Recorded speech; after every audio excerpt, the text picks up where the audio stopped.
It is 7:32 on Thursday, November 20th, 2025, and this meeting is called to order. First on the agenda, we have our usual Keith Allen to give us the weather, cold, continuing, possible rain. Everybody's looking forward to the Thanksgiving forecast, which I have. And right now it looks pretty good, although working up to that, it looks like we've got a couple of days of rain on Tuesday and Wednesday to deal with, but no snow. And that's the good news. Well, it depends on your views of Well, things. that's right. A lot of people would like to be headed for the slopes this long holiday weekend. They'll have to go up into New England or up to Colorado. Anyway, I'm going to give everybody the winter outlook. I don't call it a forecast. I'm calling it an outlook. I think that we're going to get started with some below normal temperatures that might last right through December into January. And then after that, I think we'll warm up significantly in February. Cold temperatures usually spell precipitation in the form of snow. I think that anything we get, at least that's the way it looks right now, would be minimal, which is going to help with the snow shoveling budget, of course. And I'm talking about an inch here, a couple inches, 3 inches there. So not bad, but cold to start off with. Any questions from anybody? Precipitation in general. In general would be near to below normal. On behalf of the children of the BMA, I'm very disappointed. Yes. Horribly I'm disappointed. I'm sure. Keep it kind of low temperature. In the 20s and some teens. Oh, pretty cold. It's going to be cold, Yeah, Okay. good. but Winter, it's Yeah. called winter. we haven't had a cold December for quite some time. Yeah. Or what? Okay, thank you, Keith. My time is up. I thank you for yours. Thank you. I guess I'll be back again for the committee update. Okay, now it's time for some, any residents who may have comments. We have a few in the room here. Bonnie, we could come up to the lectern, introduce yourself, name and street. My name is Bonnie Law, and I live at 7400 Summit Avenue, and I've come with concerns about the village trees. And I think it's very justified, and I think Michael might have to agree with me on this. We had the most recent incident. We had a tree, which was a poor specimen to start with, but I couldn't get anyone to remove it at the time. And on some day this past week, the wind blew it in half, knocked it across our sidewalk. We happened to have a disabled family member, and it blocked the sidewalk to get into the handicap van. And in the process of all this, someone from the county came by and said, "What a mess, we'll clean it up." And I think my husband called you, Michael, around the same time to get Mulherron out, do it. But the county did the bulk of it, just I guess for free, just because it was a disaster. But both companies, and it wasn't the county's responsibility, left half of a tree standing that day, which is fragile. It's rotted.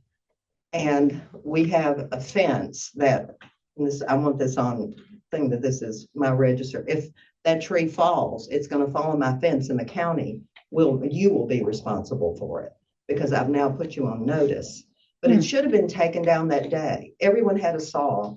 It's not a big tree. It was just practical thinking, but right now we have half of a tree sitting there. I remember when we had council meetings, and I had to be you all, when the older people came to the meetings, we dreaded it because they always had a concern that was legitimate.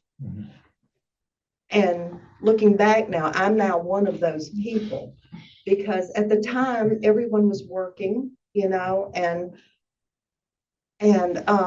to be slowed down in this process of the tedium of things like this was like this, But I've turned into one of those people, and I have grave concerns about the trees in the village. You had to trim a tree yourself. You, after 2 months of waiting for Mulherron to come move branches, you showed up and did it after 2 months. I walk up and down sidewalks with my dogs. The trees, I was in charge of trees in addition to everything else. I rode with Mulherron in the truck every time something went wrong with the tree, or if we planted, because we weren't supposed to plant under the wires that had changed. Now we've got a lot of new trees right under the wires. Mhm. Someone on Chestnut Street has had the same tree replanted 3 times because the first tree was no good. The second tree, they didn't even undo the root ball. It died. And the third one is now in the ground. The trees should be elevated, thinned, and pruned for all these trucks that are coming through. Our trees are getting banged to death by all of this development going on right now. And it doesn't, nothing seems to be happening with that. I learned from experience. I happen to love the trees, so it wasn't that big a deal.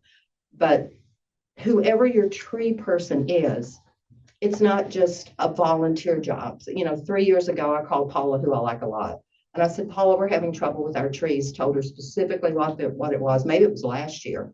And she said, okay, tell the council. Well, I got a letter back from the council saying, sorry, we won't do anything this year. So we've been paying privately, and I've got a copy of the letter.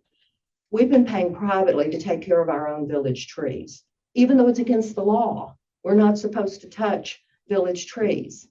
But to keep our trees in shape, I've been having because we have our trees taken care of every year in the yard, I've been paying the additional to have them to elevate and thin the trees.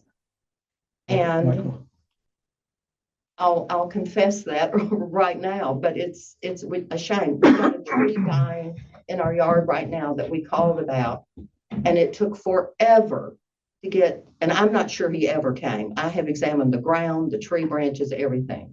I'm not sure he came. And the trees, we're going to lose another tree. It's a cherry tree, and there was no reason for this to happen.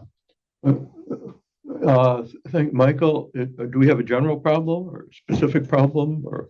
These are specific problems that you're referring to, and we have talked. Whoa, Yeah. that's really great. That's why it was so dim. Yeah, So. There's a dimmer on that. Really Let's get some was, light. Jim. So, better. but are Yeah, we these are having a- specific problems you're referring to, and we have spoken about this on the street. And the one across the street from you, there was a miscommunication with the arborist because the address is on Summit, but the driveway is on where the tree issue was on Thornapple, and the crew that showed up didn't know what they were doing and just left. Said they did it, but they didn't actually do anything. And So stayed that was an for issue. a couple of hours doing nothing. So if you were billed, you know. yeah. So I did go out there and solve it and had a. Is there a more stern general conversation with them. problem with trees? I don't think so. I do think there's the way our contract works with Mulherron is it's a case by case basis. So if there's an issue with the tree that I'm aware of, I call them. I also drive around with them, and we solve that individual problem versus it being a holistic, like going down the street and just pruning up every single tree once a year or something. I think that's what's needed, though. I really do. Yeah. You know, a tree, and some trees need to be fertilized. They need to be sprayed for things. We have a neighborhood that I love the location and everything, but it is developed now, and I think our trees add a lot of personality Oh, and definitely. revenue to when we sell our houses. I think, first of all, I'm for the trees. But beyond that, we have a neighborhood that could use a little dressing up, you know, when we resell, but.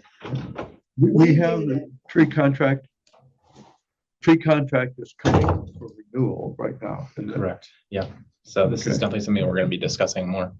I do think you need the holistic approach. I mean, Okay. that was just a given And that could in be my done. day. Here I can back and say in my day. But We that went could just up be and down done every on a street. regular basis, not every year.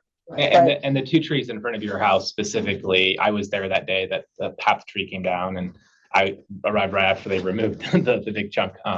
And so we're working through the process to get the rest of that tree removed. And so that's on the docket. And then the other tree, the arborist has told me they have come and treated that tree for a fungus. And because its trees are going dormant right now, they really can't check to see if it's taken or worked until the spring. So it's on their schedule to come back in the spring. But had they done it at the right time, we might have had more time to look at it. This seems to be a problem. Everything is not a prompt situation with our people who work for us in the tree community. Again, sounding like the old woman, in my day, Mulherron was on call for anything. And maybe we did pay them, but we've got a budget for this. There's no reason to have to do case by case. In the spring, the trees need to be elevated. They need to be pruned over the road so that people can walk so it doesn't hit these trucks are damaging the trees. And around the streetlights. Yeah, and around the streetlights and stop signs, which makes me think of one more thing I want to say. But I think we owe it to the community to take better care of the community. And right now, I think, maybe Michael, it's you, I don't know, but somebody really needs to be with the tree people. I mean, I would horn in on them, but I was younger and. Put on your seatbelt. Yeah, but I mean, Take literally, if they planted a tree, I stayed from the beginning to the end. It was a job. It was almost like a full-time job. And if something was wrong, we walked the streets. We'd do 2 or 3 drive-throughs a year and just go by the street. And I kept a list of what was going on. But we seem to have fallen far from that model. And before me, it was a woman named Lucy Foa who trained me. Well, And we'll she was- take a look into this. She I was think you're fabulous. raising some important points. These are She really. knew all the trees, Lucy She Foa. knew them by name She almost, did. and the number of leaves on, but she was fabulous, and she trained me because she was my next door neighbor. Mhm. So I got the benefit of knowing about her trees. Mhm. But anyway, I think if you have a tree person who's active, they should, like in the situation that happened where I called Paula and said, we've got this problem, this tree needs to be elevated, it needs to be pruned, it's killing. And this is a legitimate, now I understand, again, being older. If trees overshadow your yard, they kill your grass, and that is your property. And you have, I think, every right as a citizen to say, can you come and elevate and prune this tree? And we have that problem now. The trees are kind of going crazy. But on another note, and then I'll sit down, go away and be quiet.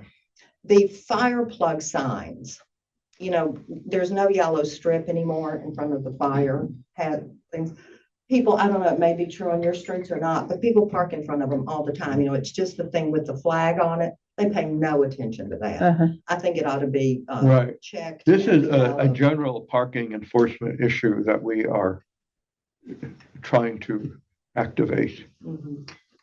Uh, We had a house burned to a new build on Summit Right. Avenue because someone was parked in front of the Yeah, spigot. It burned to the ground. right. And so we're. July of 93. Yeah, it was. We had just moved into the house, you're Yeah. right. And they had to come, it was midway down to the corner where Summit turns into Taylor. And they had to come to our house where we have and run it all the way down. That is a huge amount of land to cover. Yeah, Yeah, it really was. It was very scary. And if you've seen it in Right. action, you don't want this again. as soon as we get our parking enforcement going, right?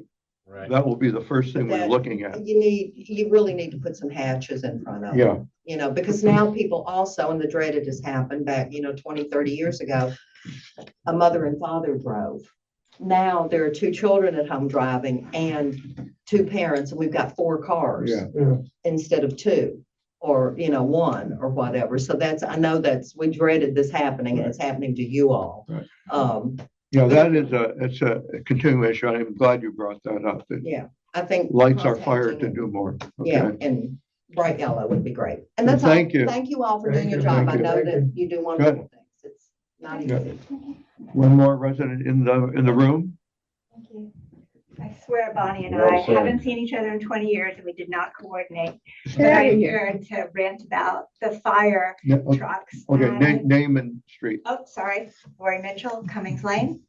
And we had an incident last night on Cummings Lane where someone had not opened their flue on their fireplace and their house filled with smoke. I read And that. they called the fire department. And this is the view from our driveway. Okay, 7 trucks came. Okay, 7 trucks. And we're right behind our driveway is a hydrant that every single day of the week, there is a landscaper parked in front of. Now, this was at night, so fortunately, the landscapers have gone home. But we've been complaining about this for 20 years. Now we've called the police multiple times. Every time the police comes out, they say, well, if the fire department comes, they'll break through the window. But you can see the picture here. There's no room. Cummings Lane is 17 feet across at that spot. So unless they're going to break through the tree that's in our right of way, there's not going to be room. And not to mention, we have our house was built in 1905. When someone's breaking through a window, that's time that someone's not putting a hose to our house. As Bonnie said, within a 2-block perimeter, there's been three major house fires. One was a total loss. So I think this is a good reminder to the council that we need to, paint it. What we could do immediately is paint the curbs yellow in front of the fire hydrants. I talked to one landscaper who said, I've been parking here for 30 years and no one ever bothers me. Yeah. So, Does the police ticket when you call the police? no, they never have ticketed. Okay, they've never ticketed. And, I made the argument. They say, oh, well, these guys have to work and parking's tough.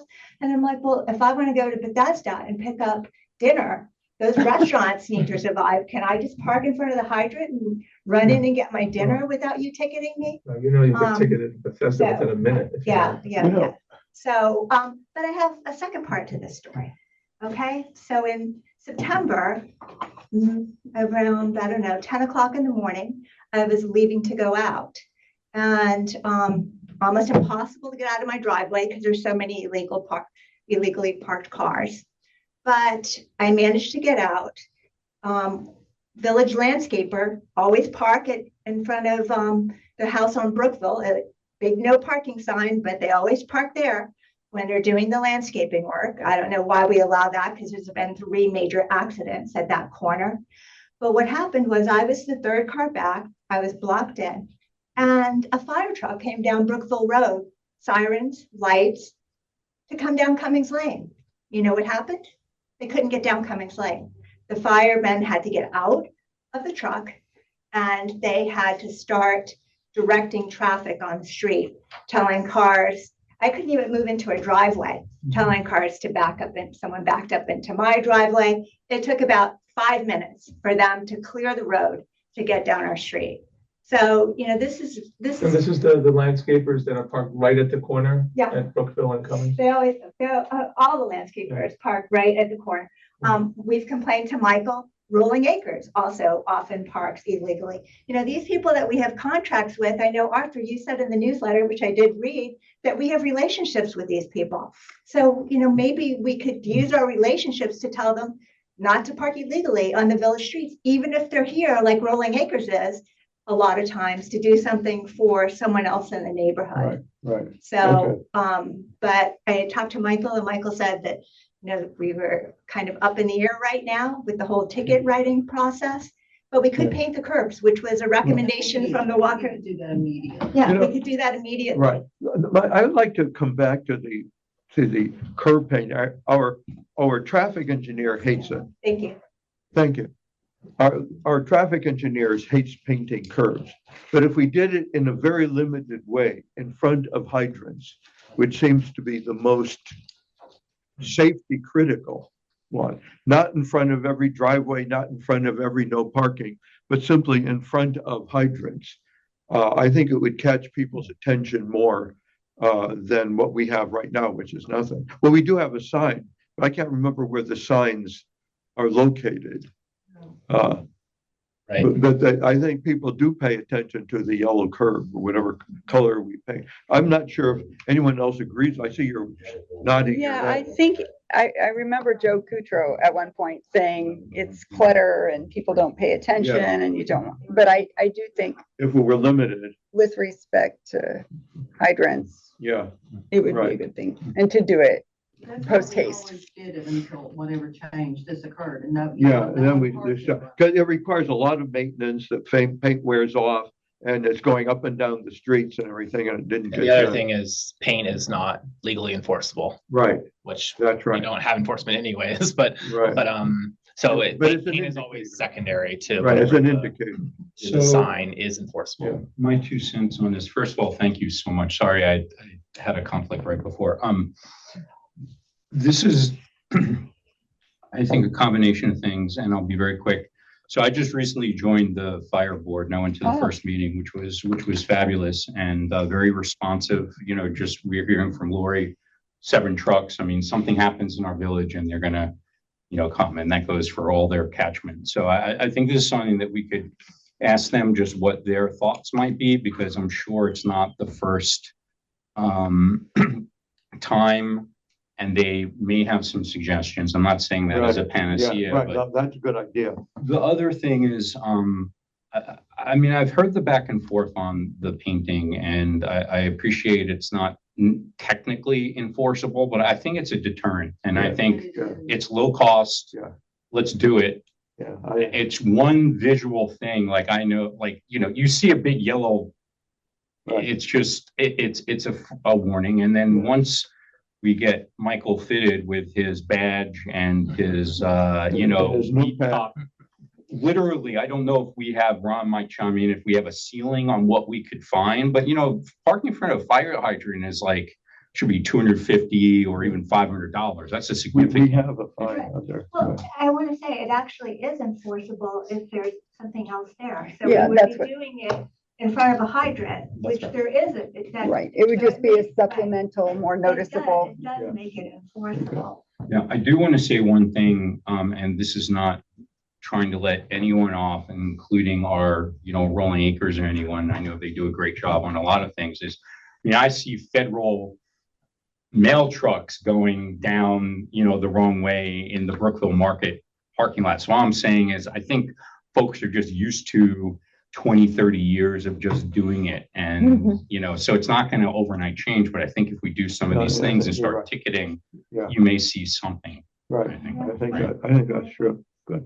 I mean, Okay, is do this a we- situation where you can contact the entities, the workers, the companies that are providing these services? I have confronted companies at points, and I know residents have as well.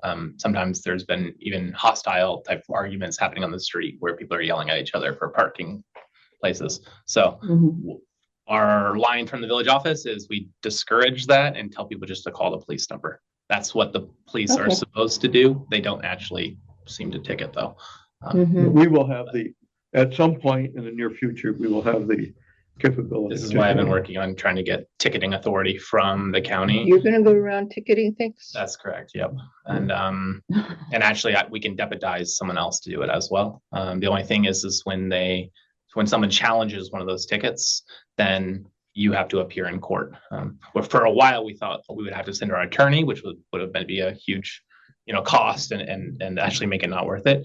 But I learned that actually they would send whoever the officer was that was ticketing, which could be me or a contractor. They would send them to traffic court.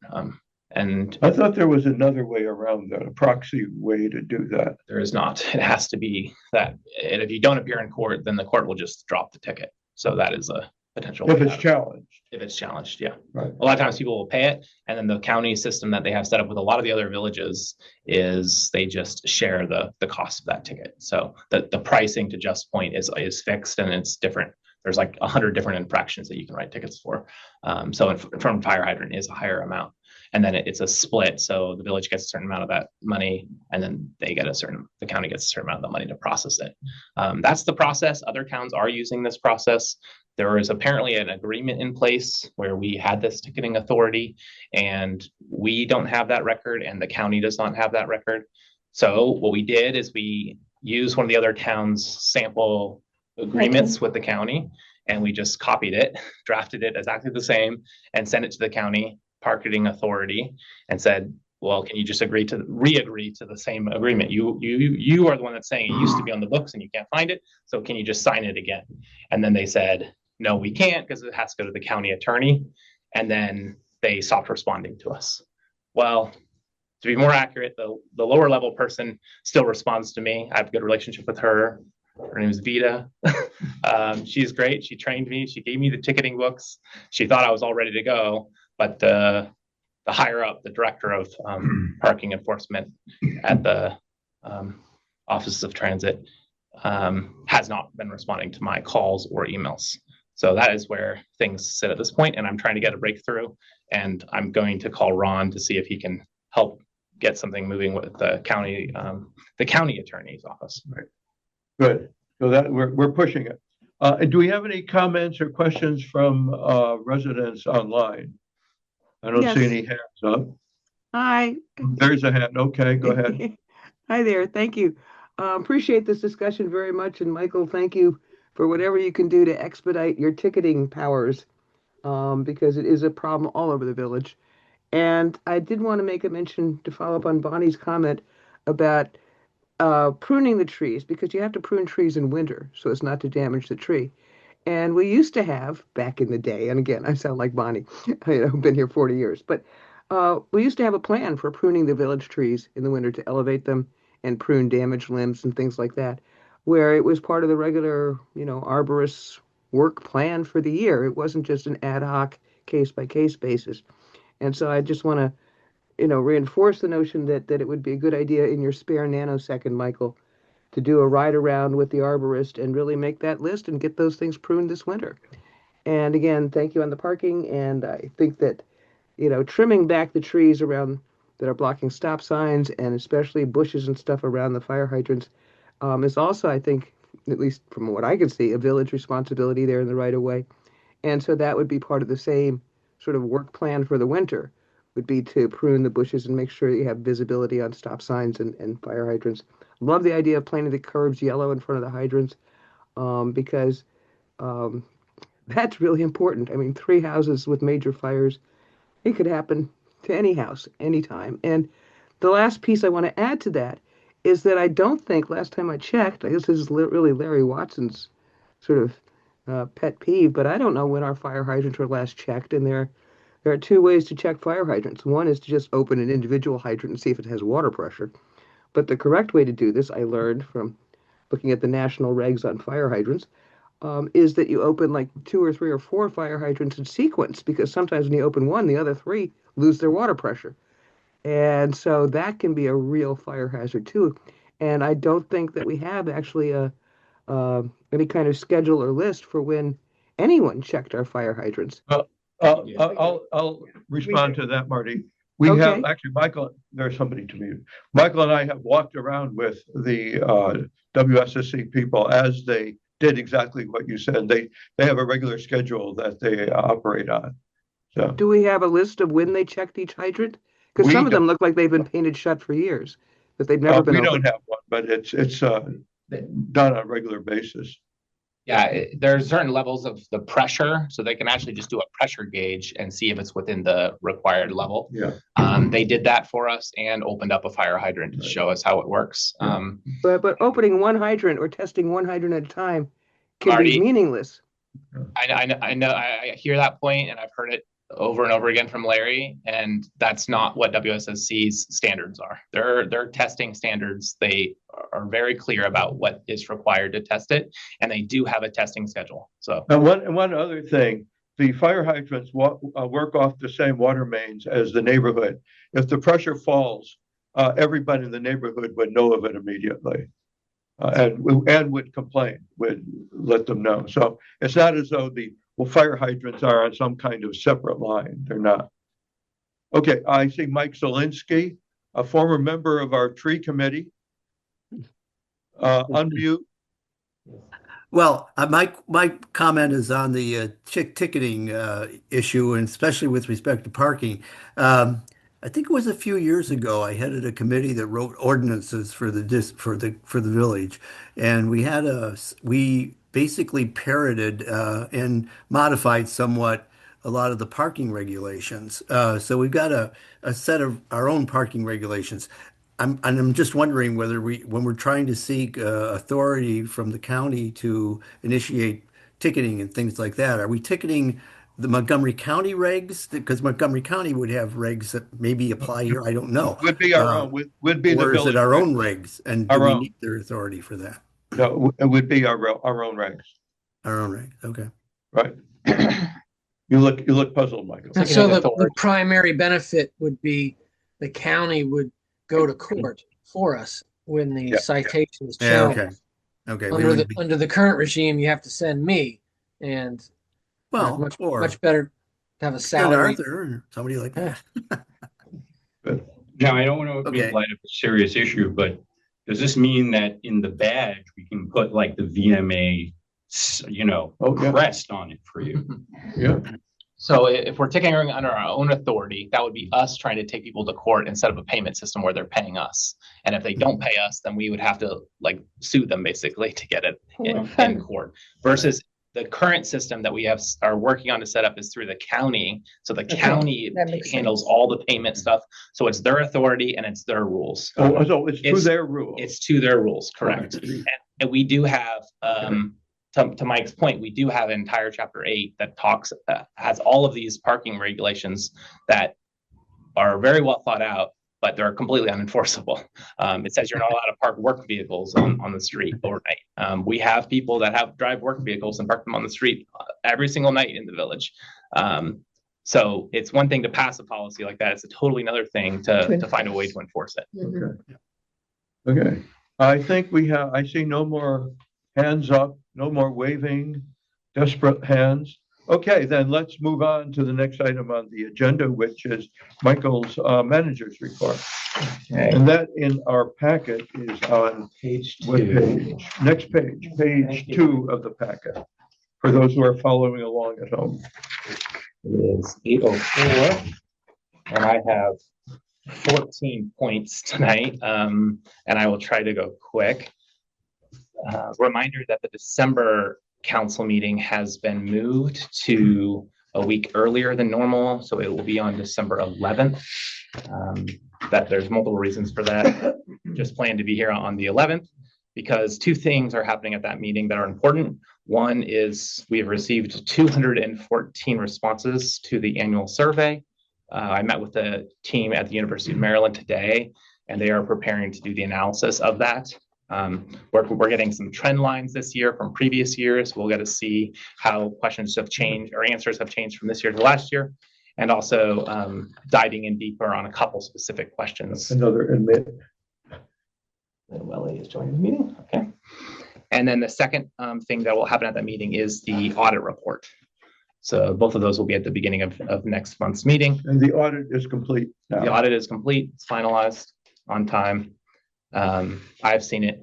I don't think anyone else has, but you will get it presented to you. I'd like to remind everybody that the audit is not a pro forma okay of everything. They go through all invoices to make sure every check, every payment is appropriate. It's a lot. If you've lost an invoice, it can be a problem because they want to make sure that the payment was appropriate. And it's actually required by state law to do it. Keeps us honest, and it's a hassle. And just putting in perspective, I mean, as long as I've been on the council, we've had the equivalent of like a AAA rating for those. So I mean, that's not anything to just take for granted. It's pretty remarkable. Yeah. So congratulations on completing the audit.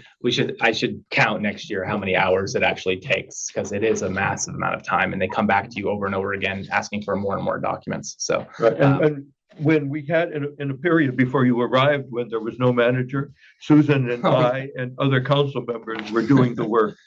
And I appreciate that because now several of my council members are familiar with the process and understand.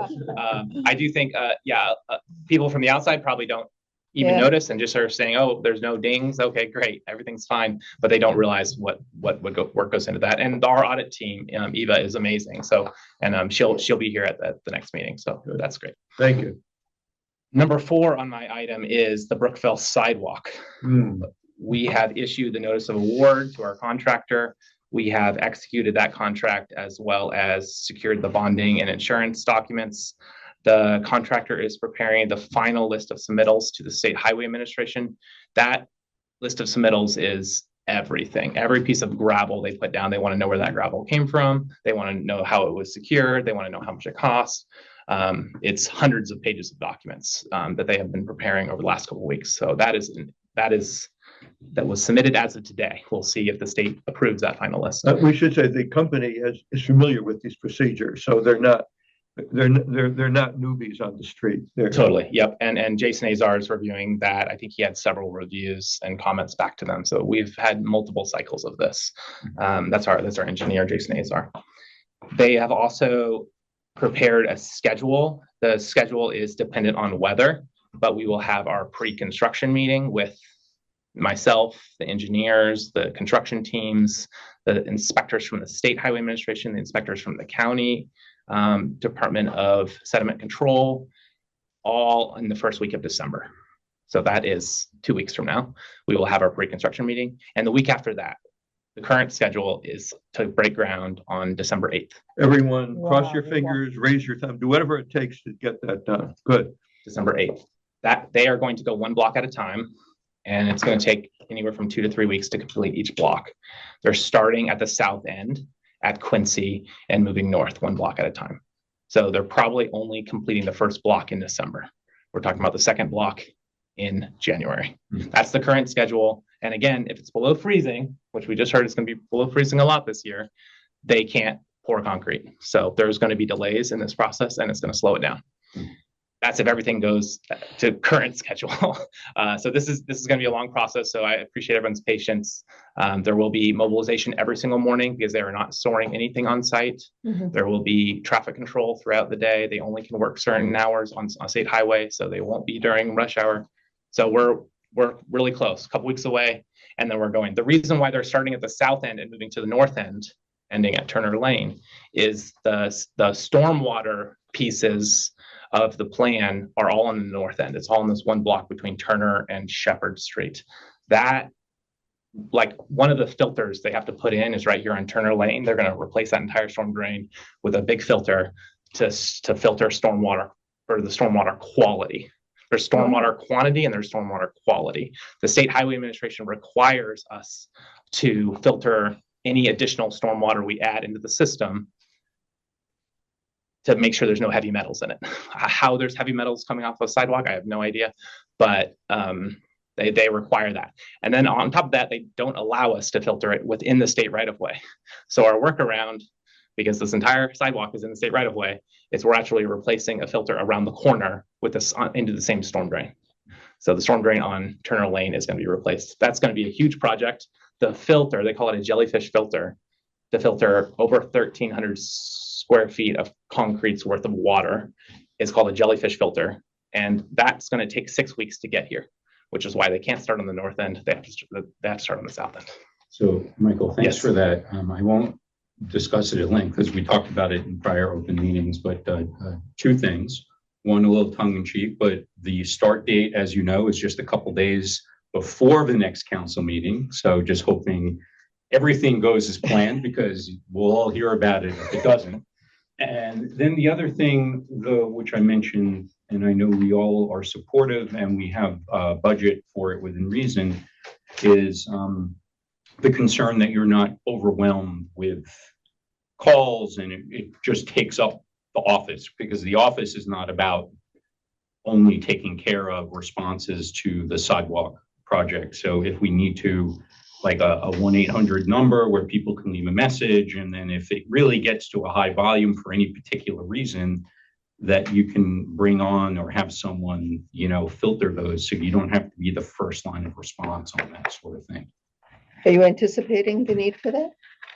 I am, well, We're going to close session at the end of this meeting, by the way, for two things. One is to receive legal advice about another topic, and then one to talk about some personnel stuff. So this is part of that. Okay. And first, I would want to shout out Aaron, because Aaron is super helpful and is really the one who handles a lion's share of the calls and stuff that this office receives. So we are expecting, I'm expecting December to be very, very busy, because I'm going to be working on this. I'm going to be out there every single day, making sure this starts okay. We've had streets paved before. The entire village had it paved, and we did not have those kinds of issues arise. Yeah, I mean, we want to be prepared for the worst, but hope for the best, right? So, Side streets though, right? Side I think streets, that's right. very different That- than that- a state road Right, that that could would be, be right. blocked one way for months. Right. Yep. Okay. So anyways, that's all happening right. behind the scenes. And that's kind of what I've been focusing on this last month, and that will continue for the next several months at least. Mhm. Are we ready to move on? Yes, move on. Any other questions about Brookville sidewalk? Okay. Just, I guess, Yeah. just, are we still waiting to find out the actual date it begins? In other words, how are we going to inform the residents about what's Yes, happening there will and be when? communications coming out once I have that firm that we got the final sign off, notice to proceed from the state.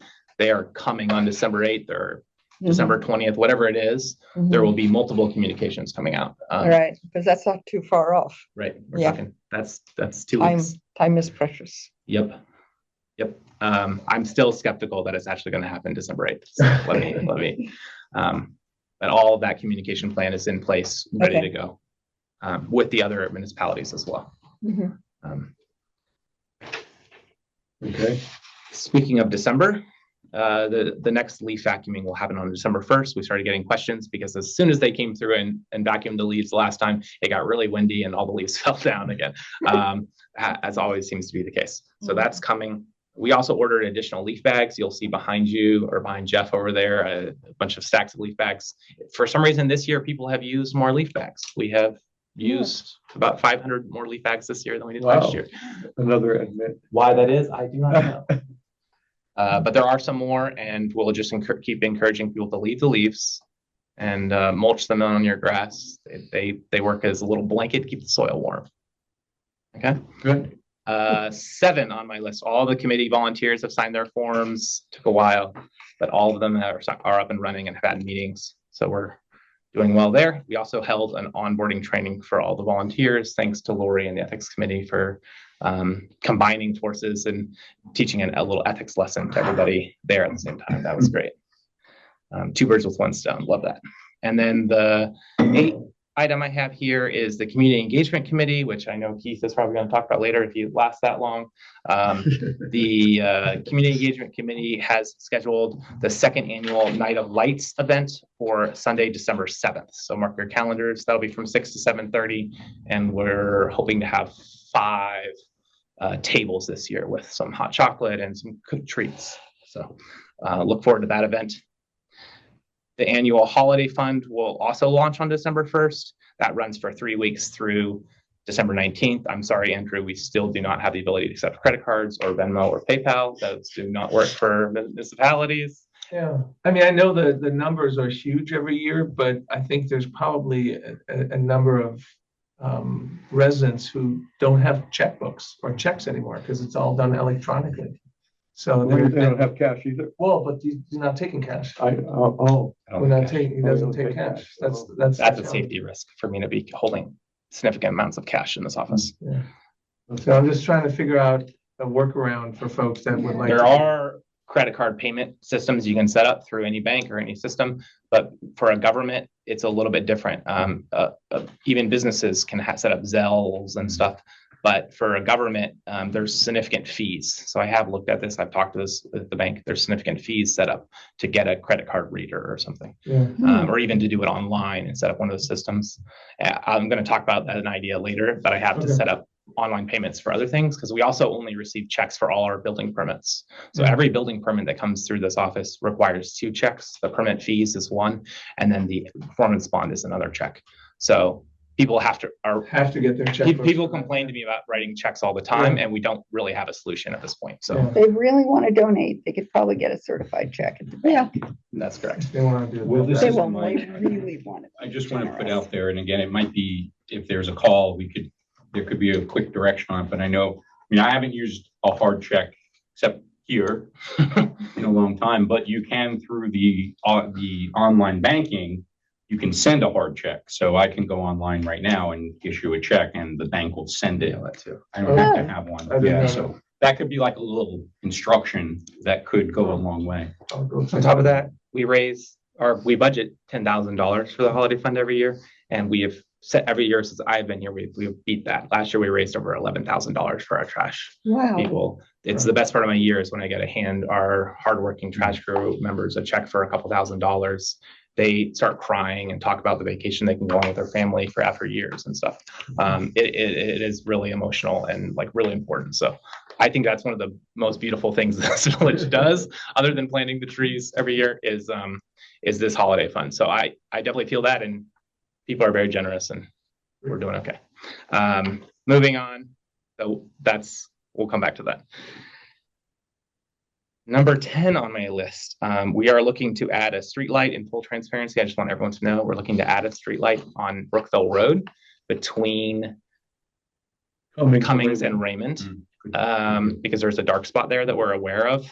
I thought there was a street light on the opposite side. I have talked to the former village manager of Section 3, who had told me that they're working on they're actually staying on as a consultant to Section 3, even though they were retired, to work specifically on upgrading their streetlights, like we did a number of years ago. I think it was Matt Trollinger that updated the streetlights for us as the manager then. And while they are updating their streetlights, they told me last week that they are not updating the streetlights along Brookville Road because they believe the State Highway Administration owns those lights and they do not want to be responsible for paying for them. All of the municipalities are on an email, and I had an emergency meeting this week because we're in constant fights with Pepco over who pays for which streetlights. Pepco sent an updated map of a survey to Section 3 saying, here's the lights we think you own and pay for. And those included lights in the Village of Martin's additions. So that raises a pretty significant question this week about, is Pepco double charging different municipalities for the same street light? I know they were required to do this audit because the Public Service Commission forced them to. There was a hearing, and maybe Ron knows more about this, but this has been an ongoing thing. I thought it was solved because we actually did an audit. We did have our survey done. I was very frustrated with them. It was very difficult, but we got through it and did a full survey of it, so we know where all of our streetlights are. And as a result of that project that we did a couple of years ago, we hired a lighting consultant. We did our own analysis. I went and marked off on a checklist of every single 73 streetlights that we own. And we realized that 2 streetlights that we did actually in fact own, one on Thornapple and one on Chestnut, had not been updated when Matt did it. So since then, we have actually successfully updated the last 2 streetlights as part of that project. So I thought I had solved this and it was all done. Turns out it doesn't. So I don't know about what's all going on, but when you try to get one streetlight in, you learn, you start doing the layers of these problems that go back decades and include lawsuits against Pepco and stuff. So I will keep you all updated on that, but just so you're aware, we're trying to add one streetlight. Well, we're trying to figure out, by the time of the end of our term here, will Susan and I be able to walk down a new sidewalk at night? At night. that's Under brightly lit a without lit. dodging cars on the way home. Hey, and based on my monthly Pepco charges, I feel like I'm paying for my neighbors. Yeah, It's right. like, You're paying for the data centers, I think, but yeah. Oh, yeah. Okay, moving on. I'm also still attempting to gain parking enforcement authority from the county. That's point number 11. And then point number 12 is just a list of ideas that I've been pondering. Those include, where's my list here? Using an AI assistant has come up over and over again. I have sat in some training sessions with some companies that do this specifically for local governments, and those include GovAI, which I have met with and started experimenting with their tool. There are some advantages to building in case-specific AI tools that have safety measures built into them. I'm a little concerned about AI and the effects it's having on our society right now. So it's been educational, to say the least, to learn about some of those things. The second thing on that list of ideas is potentially transitioning our building permit application process to an online tool.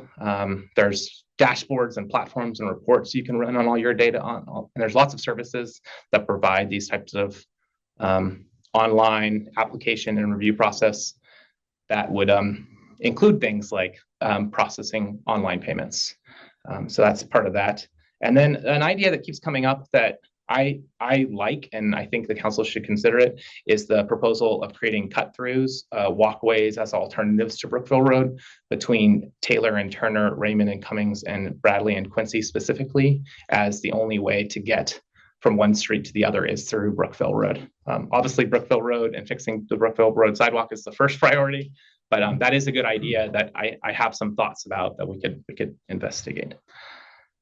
I would like to say that Susan Kahn has been pushing this for a number of years. It's a good idea.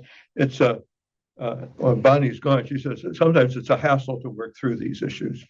There may be easements there. There used to be pathways, whether they were just kids coming home from school or real easements, we don't know. Mm-hmm. And the last thing, I have an idea that I would like to talk about at some point with the council is creating a public comment guide for these meetings.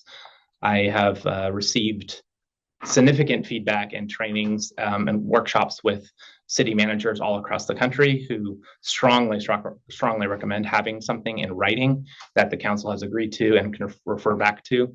If there's ever a situation where a situation is becoming tense, where people are making comments that are inappropriate, where it's turning into a back and forth argument versus a friendly public comment period, that is a huge turnoff to your civic engagement process.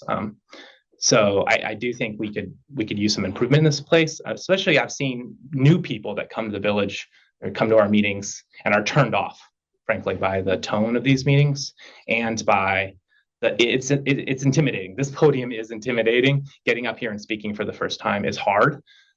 We have a lot of residents that show up that we love that speak on almost every single meeting. But I'm always thinking about the people that aren't in this room, and the majority of this village does not come to our meetings, and there's a reason for that. So thinking about how we can encourage those people to come and how we can create some more civility in this environment would be a good idea that I think the council should consider. Okay. I mean, this is to me, the germ of a larger, I think, effort that I would like to see the council decide upon, talk about, which is just the issue of resident engagement.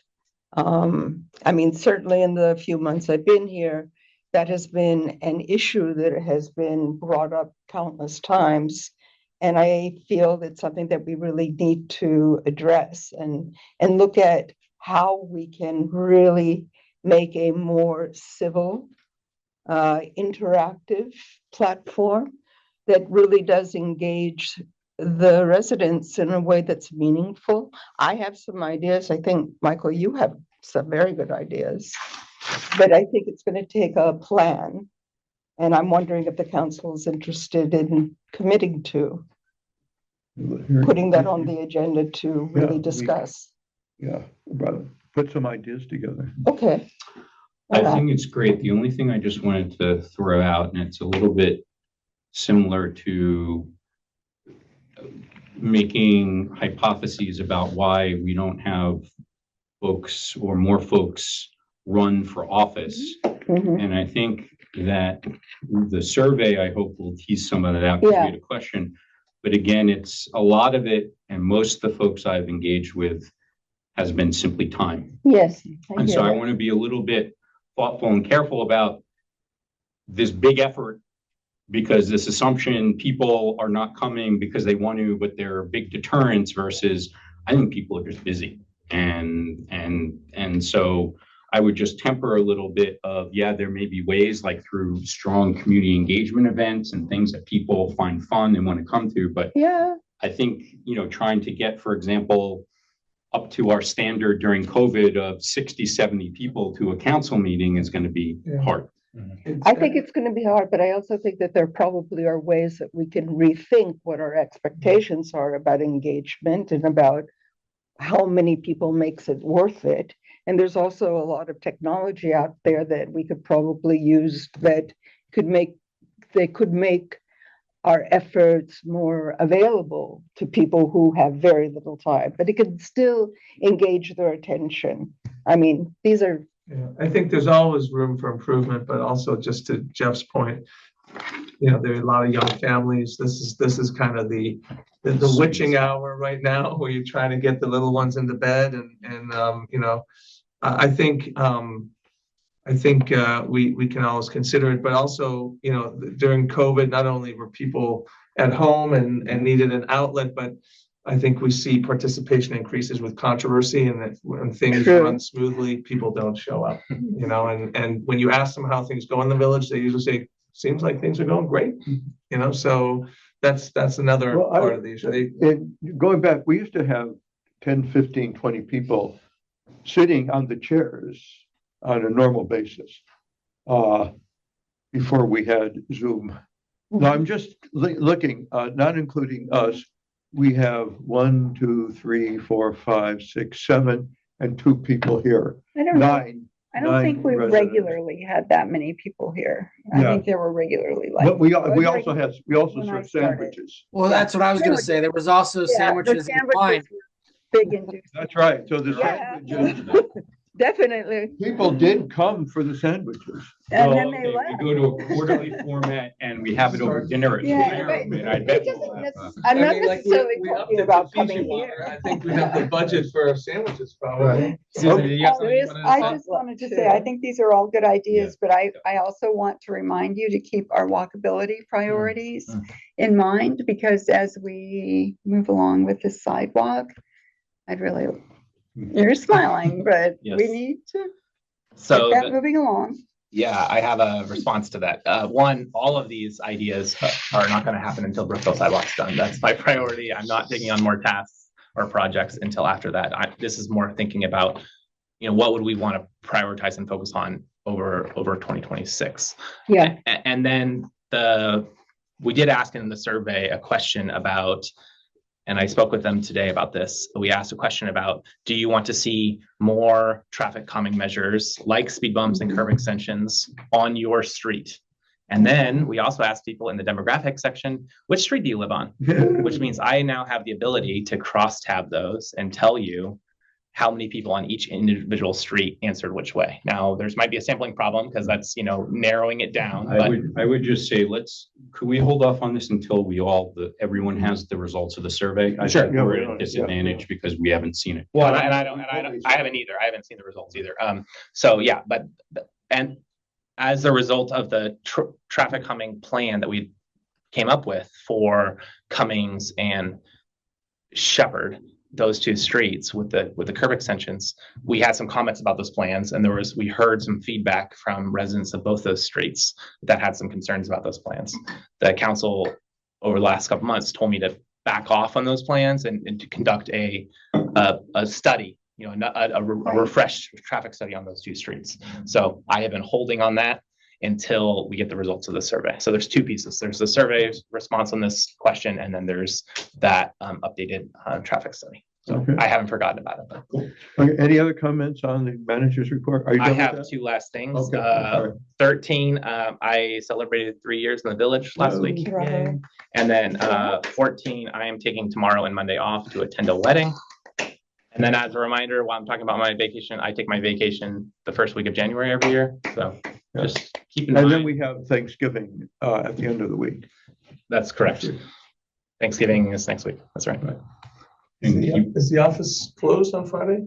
We will be closed on Thursday, Thursday Friday. and Friday next week. That's right. Thursday, I assume. And again, in our closed session, and with, deferring also to Susan's comments, is the Brookville sidewalk really should not be 150% of your time. And so I think we really do have to look into the possibility of some buffer there, because I would be concerned of putting aside the village business because you're 24/7 worried about or thinking about the sidewalk project. Of course. Yes. Okay. Okay, thank you. Moving on, we have two sets of minutes to approve. One, the regular meeting. Which one was the regular? Regular meeting was October 16th. The special meeting was September 30th, where we approved the construction of the Brookville construction contract. So, do we have a motion to approve the September 30th special meeting? I'll move to approve. I second. I accept, I vote yes. We have all yes. And then we have the regular last month's meeting, October 16th. You want to do the honors again? I'll move to approve. And we I have a accept. second here, all vote. I second, I mean. Okay. We next have a proposal for the anti-Semitism task force to expand and continue. In your packet, there is a half-page proposal. You want to introduce that? We don't have a committee member here. Yeah, well, I think we do. Michael Lieberman's on, but let me just Okay. start by saying the Anti-Semitism Awareness and Education Task Force was established by unanimous vote in the spring of 2023, as I recall. It was renewed last year, and during our deliberations at the beginning of this fiscal year, the council discussed whether to renew the task force for yet another year. The surge in anti-Semitism since October 2023 is undeniable, demands unrelenting focus. Jewish students face harassment, synagogues require armed guards, and incidents have spiked 200 to 400%.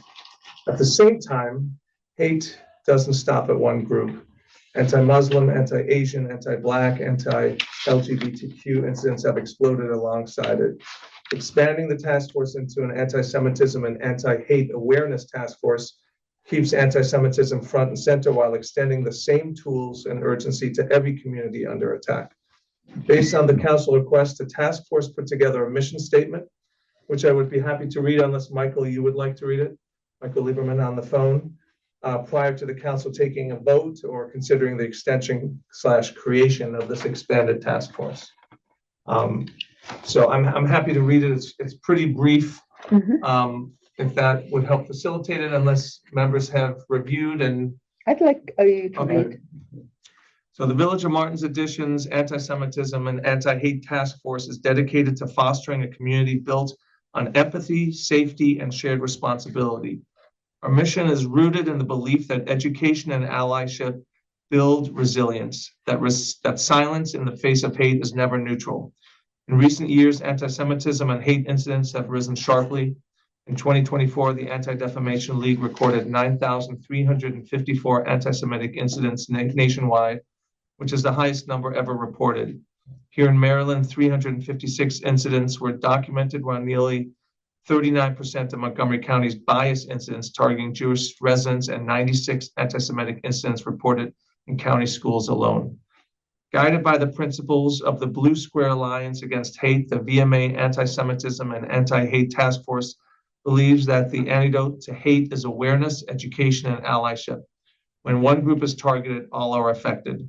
To that end, the VMA Anti-Semitism and Anti-Hate Task Force will educate residents about anti-Semitism and all forms of hate through online programming, raise awareness of current events in VMA and the wider DMV region through email notifications and VMA communications, foster allyship and dialogue, encouraging residents to listen, learn, and act in solidarity with those who experience hate or bias through community conversations, empower neighbors to recognize, report, and respond to hate incidents and provide a reporting structure through which to do so, strengthen community bonds through shared events, partnerships, and outreach that celebrate diversity and deepen understanding across faiths and backgrounds.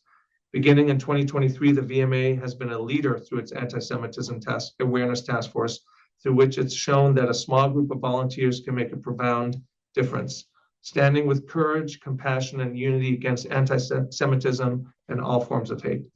The VMA Anti-Semitism and Anti-Hate Task Force will continue with the same mission as before, with an even broader and more inclusive umbrella. I appreciate task force members putting together this mission statement. I think it addresses the concerns we had in our last council meeting that expanding the task force made sense because there was hesitancy among council members to continue on with just the anti-Semitism awareness task force. I think especially in these challenging times where there is a lot of hate across the board, it would be great for us to be a leader in the community. I don't think there are similar task forces right now amongst our neighbors for us to continue. And I think those task force members that are on the current or were on the past task force are interested in continuing on the current one. And so we can facilitate whatever that is once the council takes this into consideration and votes on it. Anyone wants to respond, comment, and proceed? Hi, This point- hi, Andrew. This is Michael. Michael. Thank you so much for reading the mission statement, and thank you all for listening. I don't really have much to add to the mission statement. I think the last time the council convened on this issue, like Andrew said, there was some talk about expansion of the scope, and I think sort of to the same end that we're discussing about trying to increase resident engagement. We're trying to meet people where they are. Right. And I think that this mission statement does that. So happy to answer any other questions you have, but I think Andrew put it nicely. For once. I have a couple of comments and I invite everybody else to join me. I like the idea of making this more than anti-Semitism, anti-hate. To that end, I think we need some editing to this statement. It doesn't look like a mission statement is typically from the council to the committee. Here's what you're charged with doing. It doesn't quite look like that. I'm not sure how to. Well, I think this was written as a mission statement, the task force's mission statement. The task by themselves, Yeah. whereas it's usually a charge by the council. Here's what to do to go out to do. I mean, it. if that's Right. the legal appropriate way. Well, for- yeah, but I would, to that end, I would say, or into the expansion, in the second paragraph, in recent years, I would have the first statement, there have been, in general, a number of anti-hate or hate incidents, and then go into the anti-Semitism as a subset. If you're really talking about a more generalized issue, you want to start off with a general statement of problem, as So there's as been was an increase mentioned. in hate incidents or. Right. Right, Okay, right, yeah. in general, Start with the with, global. with numbers, including particularly anti-Semitism. Yeah. Yeah, I think there was a maybe a bandwidth issue where we're finding also, and I had this email back and forth with task force members, finding numbers on anti-hate incidents, Right. As we have here on anti-Semitic Yeah. ones in general, was going to take a little longer to. Well, yeah, someplace, you're gonna need something though, Yeah, to buttress that. yeah. Another thing, it's kind of jargony. I had to look up allyship. And when I looked it up, I didn't like what I found. Anyone know what allyship is? The active ongoing practice of supporting and advocating for people from marginalized groups. It involves listening, learning, and using one's own privilege and influence. This is kind of the colonial kind of stuff. Get rid of allyship. It's a jargony word, and it evokes all kinds of, to me at least, undesirable attitudes. I mean, so I get the first part of that, but to me, allyship was almost like new age, like not colonial, but like something that is being used today. Right, it's it's like the colonial, anti-colonial, Yeah. the pre-colonial, Yeah. post-colonial. But that We don't need definition that sounds kind of stuff. colonial. Yeah, so get rid of allyship. I have no idea what Blue Square Alliance is. Yeah. And so we don't, if you have principles, state what the principles are. Don't rely on that. And then a particular detailed question, empower neighbors to recognize, report, and respond to. Who are they going to report to, and how are they going to respond? Who is the reporting body, or the reportee body? Who is being reported to, and Yeah. who's doing responding? Well, explain it. So I can speak to, the ADL, its website, their reporting mechanisms. There are probably other organizations that have reporting mechanisms where this task force could help you identify where you would go Okay. beyond the police. Okay, And got it. just So it's to- not reporting to the village office. I don't think No, so. I Right, didn't think right. that. No, No, okay. no, no, no. We want to make sure No, that. we're not, we can't even Police are- parking tickets. Right. What's Michael and Right. Aaron, what are they gonna do with it? You go to the police first and foremost, but this is also to help with statistics and data, Okay, just to kind of showcase what's Right. going on. right. Okay, And where to, well, I don't know where to report. So Yeah. they're my issues. okay. Put more emphasis on the broader goal, and get rid of the jargon. Okay. Did anyone else have any? I just a quick comment, but I didn't look up any. I was just going to say, first of all, to Andrew and the committee, those who are present and those who may not have been able to join, thank you very much. Really, it takes a lot to kind of pull this together. And again, just recognizing there has been not only a rise in incidents, but also very close to home. I mean, we had a young couple that had been murdered within the past year that affected the community, and many other things that have been very traumatic, both anti-Semitism, but again, this broader agenda. So really appreciate that effort.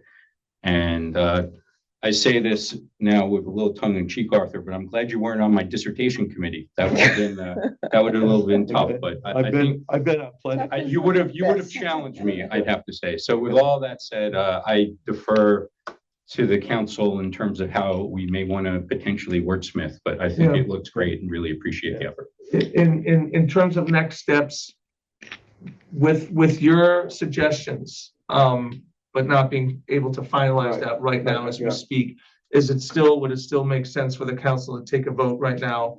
I will look to my colleagues. Are you Do we ready? need this to be like a perfectly written right now, or can we just No. promise to Right. address those things for us? I to- would to take a move vote forward? and just say the first action is just to clean it up Yeah. and tighten it however. Any other comments? So I would suggest if we undertake this to do it on a very trial basis, like a trial. Trial I mean, understand. not an extended run. Well, I but mean, just as it is, we're see. already halfway almost into our fiscal year, right? Right. So another 6 months would take you, So or just- 7 months would take I you would to the end of the recommend year. a year. I just feel that 6 months, I mean, To authorize for a year. authorized for a year. Well, I mean, just to make, not really. I mean, just to keep it clean and on schedule with the Right. other task forces, Right. why don't we authorize it for the remainder of For this the end fiscal of the year? Through the remainder of the That's a Through fiscal our year. trial fiscal enough. year that That we're makes sense. authorized to Yeah, do, and then Right. let the next council right, Okay. take it up. yeah, that works for me. Yeah, okay, so I will move to Well, authorize. just a point of clarification, Arthur, Go ahead. is this an extension under the existing charter? Because I know the existing charter had I some think it's requests a for new one. feedback events. Ron, I think this is like a new committee because it's expanding its scope. Okay, Right? yeah, the point I wanted to make is in your Right. motion, if you wanted to Yeah. include any specific requests for events, reports to the council, et cetera, it would be good Oh. to put that in the motion. The only thing I I know the would say, current charter had that, something like To have a report at the end of the fiscal year, at the end of, Right. it's, yeah. I mean, I think that goes without saying because Okay. that's the request to every Right. task force, so. right, okay, so let me see if I can word this. I will move to establish a Village of Martin's Edition anti-Semitism and anti-hate task force for the remainder of the fiscal year with a report to be submitted to the council at the end of the year. And we will expect a revised mission statement by the next council meeting. I second that. Okay, who votes to accept? I will. Okay, we'll accept that. All right. Okay, it Congrats, has been Michael voted and and approved. task force members. Okay, Thank you. good. Thank Moving on then, what is the next item? Treasurer's report. Awesome. And in the anticipation that I'm going to do a show and tell in a moment, Michael, how about we work through that? Work through that. The screen, get your screen up. now. Oh, it says I'm disabled though. You have this document? How about now? This looks more promising. Okay. Now, bear with me.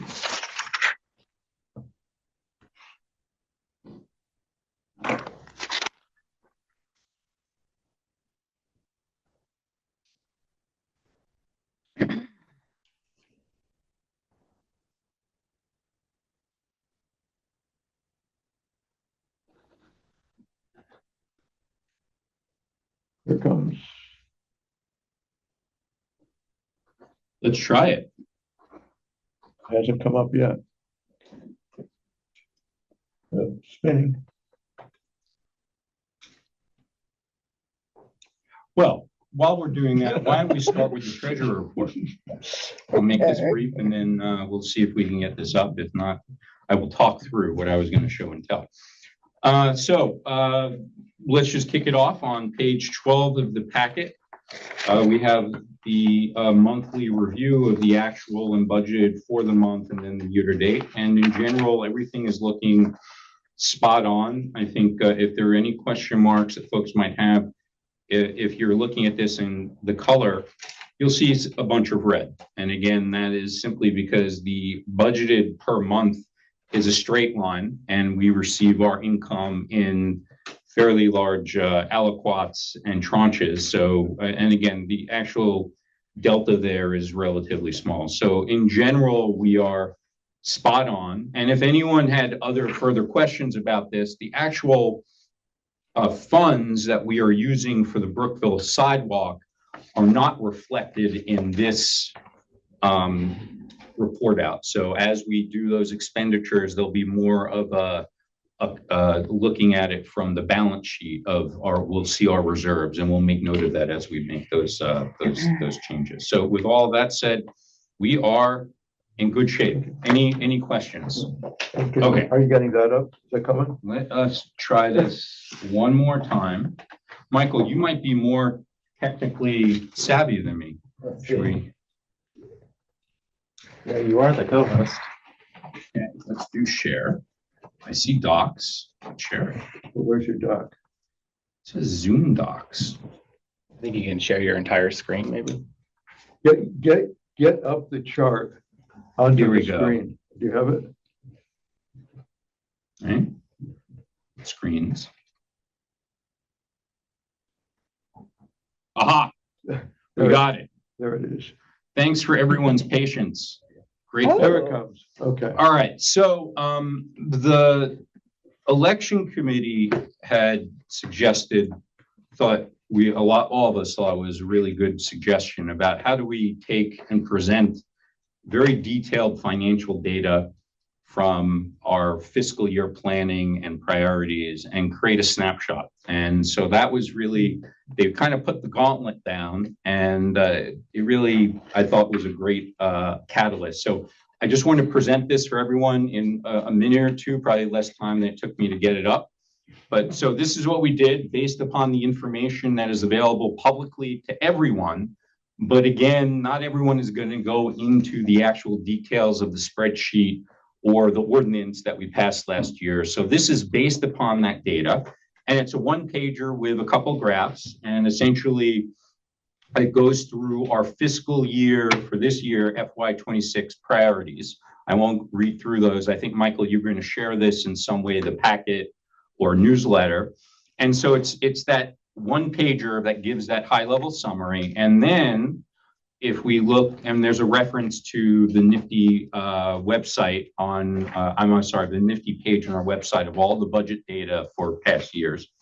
And then if we go to the second page, we summarized, again, in a very relatively straightforward, easy to understand, you don't need an MBA or any background in finance, what are the roll-up categories, both in terms of our expenses as well as our revenues. And so within a very short period of time, if you want to go through this as opposed to the details of the spreadsheet, you could see very quickly what are the percentages of the expenses that we have over the course of the year. And within the footnote, it goes in through the details. So you can see what each of those pieces of the pie will make up. And then the revenues as well.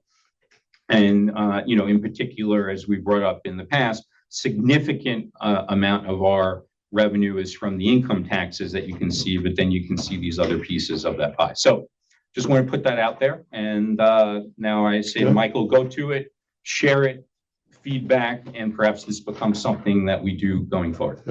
I think this will be quite easy to copy and include in part of our budget process for every year, you know, in creating a cover page essentially for the actual budget and stuff. Great. And the last thing I'll just say is this is I don't want to go through the possibility of taking another 10 minutes trying to get this up, but the Excel is completely from the data, again, on public record, the spreadsheet that we have, the detailed line item, and what it does is it takes the granular codes and it rolls up the codes into just a kind of a parent bucket, and that's how we get this. And with that said, I defer back to the chair. Thank you. Thank you. Yeah, That was great. Yeah, two charts kind That's of good. summarizes it all. Good. Awesome. And now I will unshare. Okay. Then we go to committees. We have two committee people right here in our room, and then I see some sitting online. So, Ron Keith, Okay, Party Committee, the fun committee. Fun Committee. Fun. And Michael talked about the Night of Lights. And we covered that earlier, and that's set for in a couple of weeks. It was very successful last year, even in the cold rain. We had a big turnout on that, so we're ready to have another banner year with that. And the next thing would be, which I'm going to take care of tomorrow because I'm going to stop by the La Firm, which I said I was going to do last week, and I haven't gotten around to doing it yet, but we got plenty of time on that. We're set for March 1st on the La Firm event. So that's something we're also looking forward to. And then the celebration on the sidewalk would be right after that, well, a couple of months later in May. And we talked about that, and we're going to have the Good Humor truck here and some other goodies for everybody. Maybe try to get some people from the utility companies to visit with us here and have a table. And last but not least, before the end of the fiscal year would be the 4th of July, the Independence Day celebration.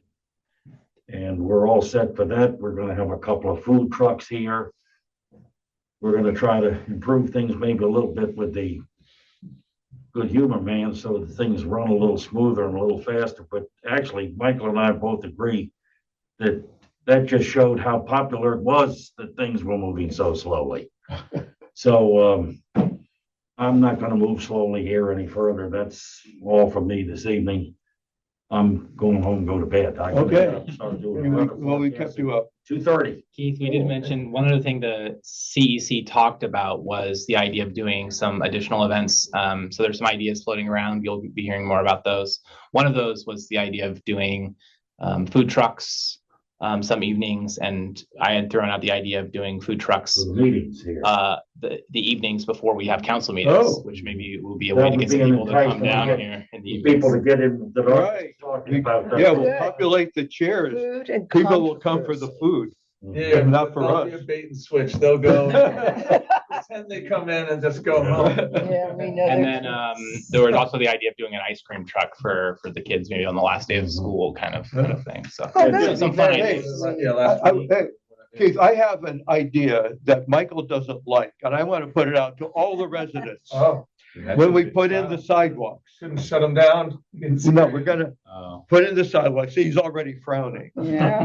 That we set aside a block or two for people to put in their initials. It will be something that people will come back for decades to show, this is where I like was. it. Can I speak as a resident or a council member? Or, yeah, both. Because I love it. And the thing is, we have 4 rescue cats. Go get paws in there. Yeah. Yeah, Maybe seriously. we could Think have about like a that. little standalone. As it is. Square, Sculpture. standalone square. And That's so this is gonna not- be like probably just a complete mess. No, I'm gonna have, I already know what I'm putting in. What? AA and EA and a heart. One peace I sign. like that. I like that. Okay. Okay, think about that. This is gonna be a community event that will live for the ages. Uh-huh. It's gonna be set in concrete. And then we can People are gonna be watch it. tripping over all those little indentations. They don't, well, it may deter people from putting in dirty stuff, dirty words, Uh-huh. which they will. What's gonna? What would What's deter gonna them? deter them? Because they'll have an opportunity Your to do heart. it legally and put in their Oh, name. under supervision. Under I supervision. would like to Yeah, do a 'cause that's ribbon always- cutting at the end when the sidewalk's done and have everyone out and stuff. A So ribbon cutting would put in A our little initial. parade. we'll see. Okay, enough of it. Lori, do you have anything to Raise say? some money for every initial. Okay, ethics Cash. committee? Little bricks with your address or name on it, yeah. Good night, everyone. Good night. Good night, Thank Keith. I don't like coming after the heart comment. That kind of melted my heart there. That really was. That was very sweet. I'm was gonna good. have to go home and tell my husband about that. Well, Martha might be in trouble, that's why I get to. We need some public demonstrations. It's been a rough week for Arthur. Okay, so when this year's ethics committee met for the first time earlier this month, we were pleased to welcome a first-time village volunteer. And with her arrival came what every healthy committee needs: a fresh set of eyes, a new angle, a perspective that helps us see what we may have overlooked. Who was a member? Rachel Kolsky. Good. She's on Shepherd Street. She's lived in the village for 4 years. Good. So, Thank you. yes. From the start of the term, we've already been busy. With the help of Michael, and village staff, we've already completed all our conflict of interest and oath of office reviews. And this year we conducted ethics training, as Michael's mentioned, as part of onboarding training. Going forward, we're considering ethics training during orientation as the only training we provide throughout the year. It makes sense because it's at the beginning of the year. And that was actually our original intent when the training module was created. But I'd also like to address something else tonight. Something that surfaced in last month's council meeting packet that I was surprised about. In it, the election committee cited the ethics committee as a precedent for gaining direct access to the legal counsel. The report stated in 2021-2022, the ethics committee requested and received permission to contact the attorney directly. That precedent should apply equally to the election committee. To be clear, I was chair during that time. So, and I don't recall any such request nor any such permission ever granted. In fact, our communications with the village attorney, Ron, outside of council meetings has been extremely limited. I bring this up because I know residents care about how much the village spends on ethics-related legal costs, and it's been very minimal. In fact, the one procedural question that I could remember came up in 2024, and that was routed through Michael, just as the protocol requires. So where did the idea come from? It may trace back to the development of the complaint process during the 2020-21 term, I'm not sure, but that was a process drafted by the village attorney as directed by the council. During that time, when I believe, Susan, you were chair, the committee provided input to about the ordinance, but that was at the council's request. That wasn't our own request. That was the council requesting our input. Maybe that collaboration might have been misremembered as the committee requesting direct access. But accuracy matters. Institutional memory matters. And ensuring that the record reflects what truly occurs, not to assign any fault, but to support transparency, continuity, and trust. So my goal is simple, just to clarify the history so that we can move forward with a shared understanding. So. Thank you. so Thank much. you, Laura. Thank you. Thank you. There's also a Go ahead. new member of the CEC committee. Is it Lucy, I Lucy. forget her last name right now. Yeah, which is also, I think also first time. Thanks so much. Thank you. Good night. Also first time resident Good. to join. So it's Yeah. exciting. Yeah, we've lost our 4 members No here. food, no. Just putting in, I know earlier there was a discussion about participation. Yeah. So just putting that, the Halloween party was exceptionally well attended. So again, just putting in perspective, fun committee versus monthly council meeting, it's just, we just want to make Yeah. It's a sure that little we. imbalance there. Yeah. Yeah, Yeah. right. And it's weekends and it's, kid friendly. Okay, with that, Marty, Mike, we see the election committee members here. Please proceed. Yes, thank you. Thank you very much. And we've got Jack Swain here and Mike Zelensky as well as myself. Yeah, okay, we got We got a quorum of our committee, which is terrific. I want to clarify, to follow up on what Lori just said, the recording of the statement about the access for the ethics committee to the attorney was in 2021 and it's on one of the council meeting recordings. If you'd like to go back, I have to find out which one it was. I think it might have been March 21, but I'm not sure which month it was. But it was in 21 when Mark, not Lori, was the chair of that committee, just to clarify the historic institutional memory. And Mike Z, do you want to add something in here before I proceed? No, I clicked on the wrong thing. Sorry about that. Okay. All right. Well, let me start our committee report first by thanking Arthur and everyone who contributed to do the document, what does your council do?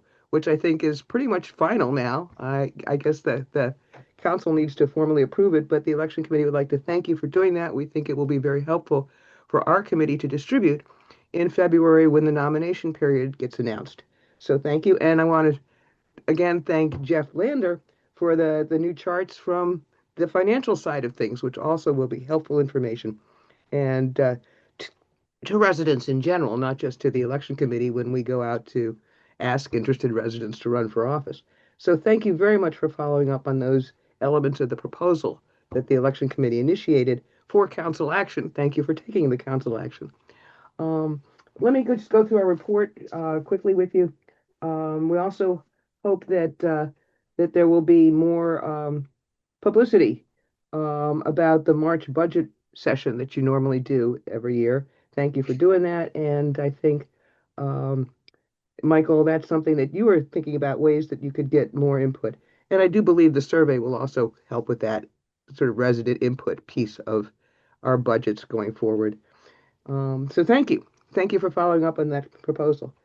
The review of the election regulations is straightforward. We'll be voting on them at the December committee meeting, and we'll send you a note to set up the consult with Ron before our December 1st meeting.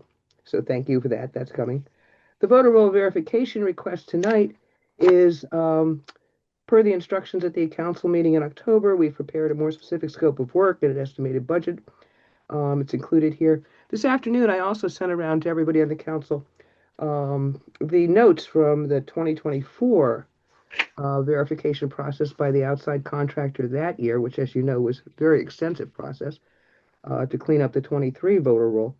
And you can see, what the process involves there. I don't know if you had time to scan it, but it's not simple. It is important, and the committee has no objection to the verification procedure. We're just asking for some help to carry it out because it took last year's committee more than 40 hours to implement the procedure. As our report indicates, the verification procedure complies with the charter and meets the basic standards for integrity. Every current qualified voter should be able to get a ballot. That's pretty basic. It's not okay to issue ballots to people who are not qualified voters. That's pretty basic. And no one should be disqualified without due process. That's just voting rights. So again, we have no objection to the process. We just need some help implementing it because it is pretty labor intensive. And as our report indicates, it's a pretty substantial workload for a small committee when we're simultaneously producing the detailed public election notices, handling the nominations correctly, producing the official election packet to mail to each household, and setting up the candidate forum, making sure the ballot formats are correct in the voting for the contractor. There's a lot of simultaneous work that this committee does. Those couple of months there, are really pretty intense. And it would be a substantial help to the committee to have an assistant. Whether Julian Lampier, who did it in 2024, is available, we don't know yet. But it would be excellent if he was. If not, we need somebody comparable who can, handle this labor-intensive work with us. So we again asking the council to approve this at the meeting because the process begins in early January, which is 6 weeks from now. This third thing, we have election expenses. At the October meeting, a council member asked us to do a brief survey of the costs in neighboring jurisdictions. We've done so, and I want to Shout out especially to Mike Zielinski for his work on that. And our report is included here as attachment 2. And we want to clear up any misperceptions that we have somehow made the election process, quote, more and more intricate and arcane. The voter verification requirements were built in by the council in 2022. And again, we don't object to them. We just need some help implementing them. And the more complex definition of qualified voters, which of course complicates the voter roll, that was done by the council in 2023 on its own initiative. I'd just like to emphasize that the 24 and 25 election committees really did make a very systematic effort to simplify the process by consolidating all the council-approved election procedures into a single organized document in 2024. And then where we can, we continue to recommend simpler, more efficient provisions where possible. You'll recall the recount recommendations last year for the easier, more workable recount provision, and thank you to the council for adopting the easier, more workable version of that. I'm happy to answer any questions you have. And again, in December, we're planning to present our recommendations for the 26 election regs. Any questions or comments? Are you, right now, today, are you asking for approval of the helper? Yes, please, today, because we have 6 weeks to get that process started and we need to brief the person and get them up to speed. So sooner better. I have a question. We do not have an introduced policy, correct? Election plan. Yeah, we It is do. not- Yeah, we approved last year's.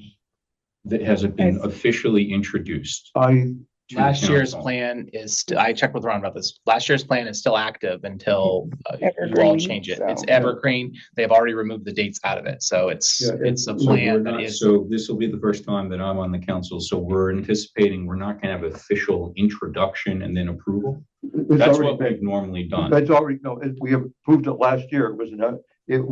That is our election procedures. Unless you all want to change those. No, it wasn't that. It was, so then when will the final plan for this It- year be? Well, we approved the calendar. Okay, The procedures were approved last year and continue in force. Yeah, we had a vote last Okay. council meeting on the dates. Yeah, on the day. so we're not Yeah, going, that's so, good. so we're not introducing, we don't have to approve. This is simply the date changes. And Right. that was the question Right. because so we can then approve something like this because essentially the committee is active. Right. And they are in the process of Operating being under able the to procedures implement. adopted Okay. last year. Got it. Okay, now how much are we talking about now? What are we, $3,000? It's on the bottom. Yeah, 2,800 if it takes 40 hours. And again, that partly depends on how many folks we need to check based on the data sources that we have. Right. And I asked Michael to give us the move in, move out data for the first, few months here. It's since May 1st, when we verified the voter roll for 2025. And we've got 38 people who've moved in and out. And then we've got about 20 more people that we know we need to check, like the Cisnas, who are still interested in voting in Martin's Additions, but are not actually current residents. They're absentee owners. So, it's not a simple process. It does require some due care. And the hard part is not the comparisons of the spreadsheets. The hard part is the due process, which is, I think, totally valid. Don't get me wrong. We're not objecting to due process at all. But the fact that it does take time to check the data sources and to contact the residents whose voting status may be in question.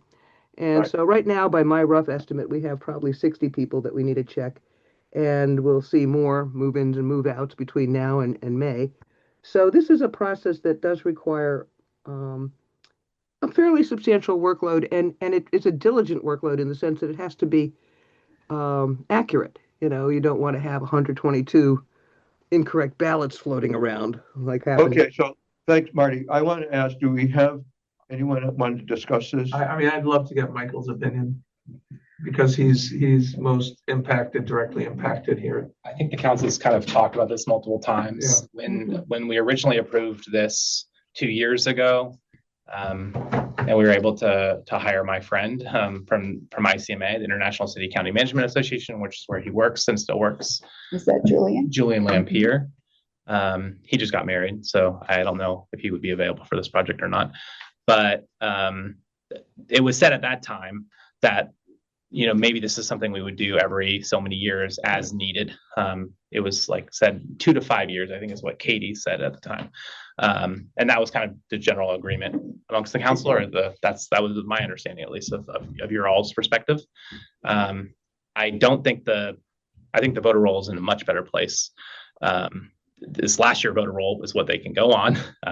That the reason why the previous year and why the election committee wanted a contractor to do the review at that point was the previous year's election committee had just used the county voter roll and hadn't done as much effort into cleaning that up.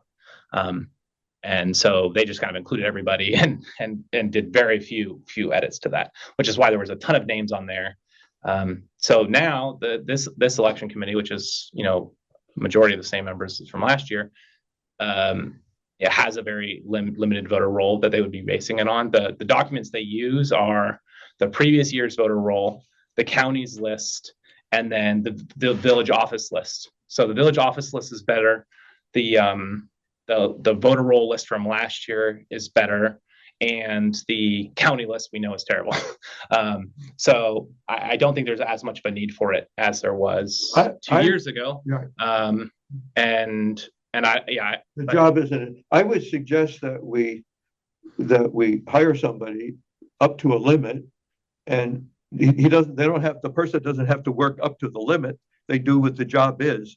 And if it's a smaller job, it will be less time. I already just said it. There's 30 some people that you either need to move or add to the list from last year. You know, we're 6 months removed from when this election committee, you know, certified the voter roll. So it's really, I don't think it's anywhere near to what the amount of work it was 2 years ago. And to speak to Arthur's point, yes, you know, if it takes less than 40 hours, that's grand. But it's not Michael who does the voter roll verification, it's the committee. So to speak to your comment, Andrew, this work impacts the committee directly. We are the ones who do the verification process per the regulations the committee adopted back in 22. So, you know, we're happy to do it, but we need some help. And so, Arthur, thank you very much for considering that.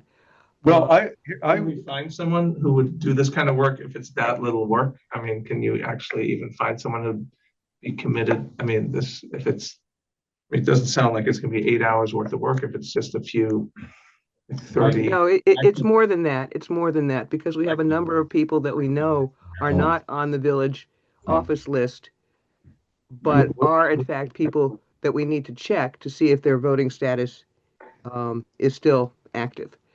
So it's more than 38 people who've moved in and out since May. I was just suggesting, since we have, because of Michael's amazing awesomeness, we have a very strong relationship with University of Maryland. Maybe they have someone that would be interested in doing something like this. But they have a lot of credibility. They're part of an institution, and it might be something that would be of interest. So. A good political science grad student might jump at this job. It's a part-time job spread over 3 months. And it's actually an interesting job. You know, this sort of, if you're into political science, the question of how you clean up a voter roll, how you make a voter roll accurate, especially in a mail vote election where accuracy matters a lot. That's kind of a fun project, I would think, for a grad student. I support going ahead with the contract to do this, but I would also want to go back and review the whole voter roll process structure, whether in fact we need to do it at all. I mean, we could send out things to every household who sends back, yes, I want to be out. It's up to the household to verify that they are in fact a qualified voter. If they don't, if they're not, they're breaking the law. And so there may be a process here where the committee doesn't do it, but the onus is on the individual resident as voter to verify that they are a voter and they send it back. So I would like to support that for this year and then revisit the whole voter roll process in the future. Revisit that. But is Arthur, it- let me pick up on that too, because I think that the election committee might be able to come up with some suggestions to simplify the verification process. do we actually need a verification process is the question. Well, it's technically a violation of the charter. It's illegal to give voters, people who are not qualified voters, to give them ballots violates our charter. So it is basic. And the reason that we do it wondering about practically is because of Ron, when I you're see doing a you're mail back vote. online. Ron, you want to comment on that? Well, I mean, it's a tricky issue because I think it's mostly a political issue. I do not think in Maryland it is unlawful to provide a ballot to an unqualified voter. It is unlawful for an unqualified voter to vote. So, in Maryland, we take a pretty liberal approach with respect to voting rights, and the statewide voter registry is notoriously inaccurate, but it's not unlawful for improper ballots to be sent out. I think as we've said before, it's really a weighing of the risks and benefits.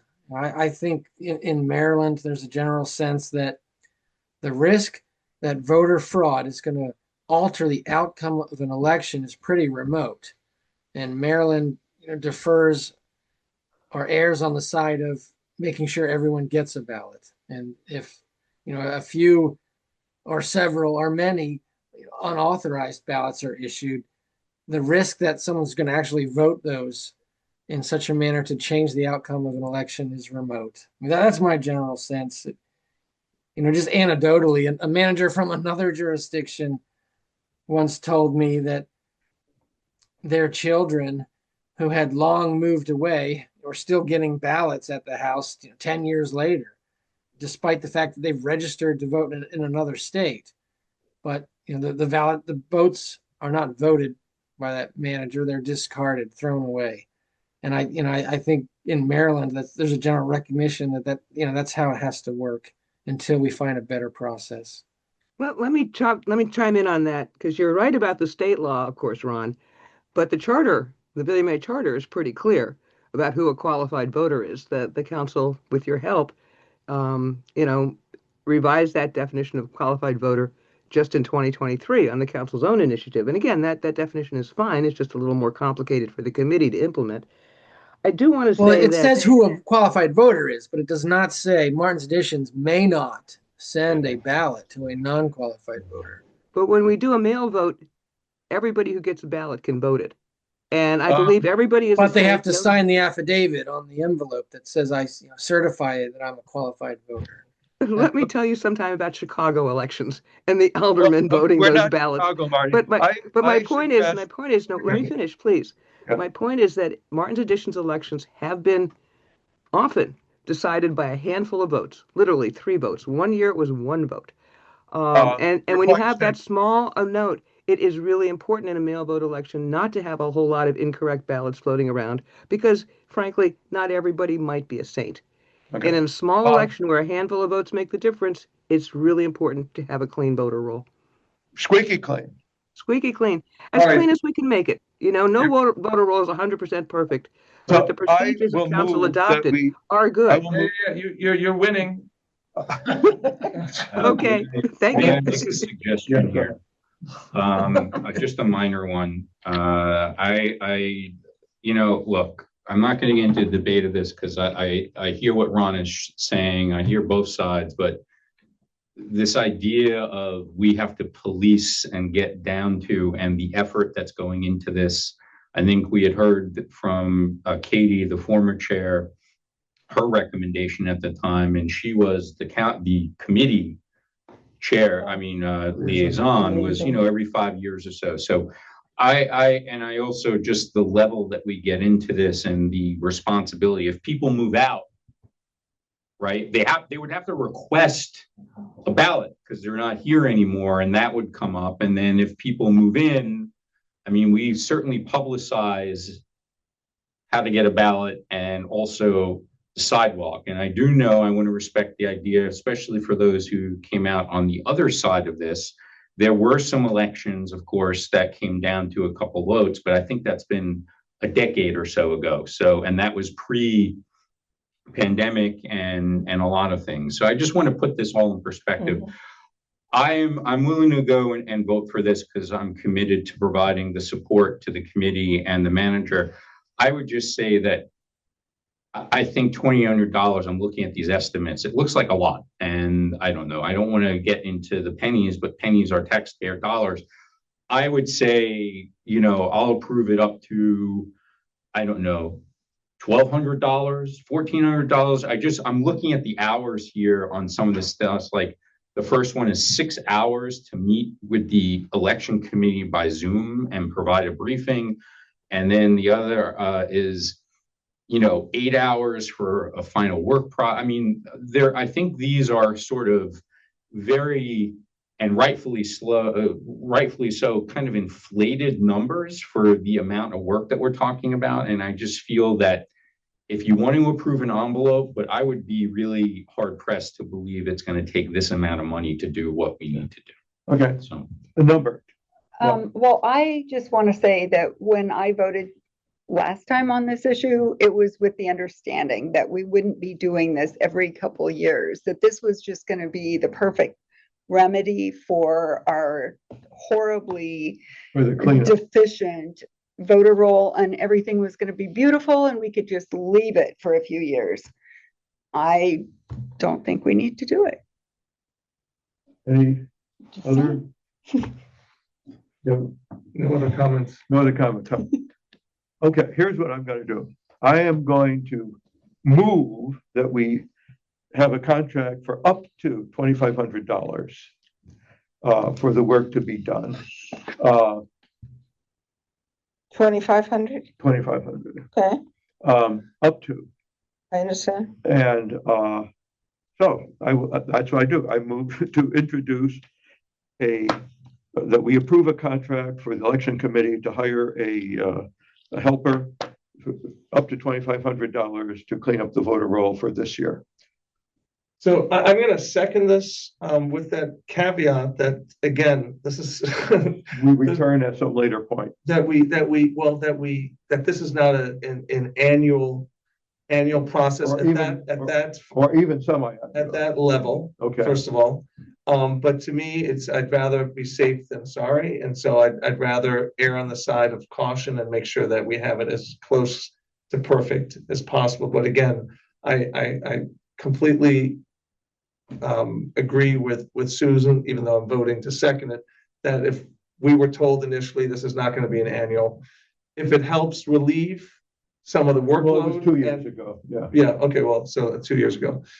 So with that, I Okay. second it. Okay, let's have a vote on it then. We have a second. I will vote for this year. 2, I agree. 3. I will Okay. vote, but I just want to say one more comment, if that's okay. I Would you do like vote in the to- affirmative, so I'm not, you know, I vote for it for this year because I committed to it in the last meeting.